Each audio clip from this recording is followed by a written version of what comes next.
พบไดโนเสาร์ซัมสกินแซบโลแซบโล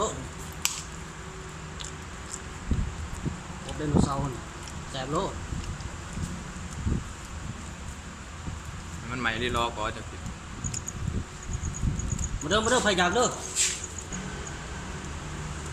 แซบโลดมันเลย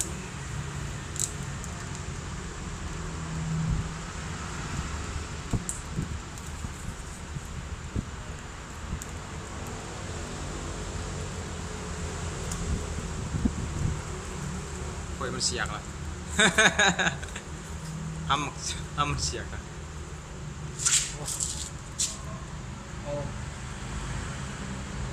เสียงขูด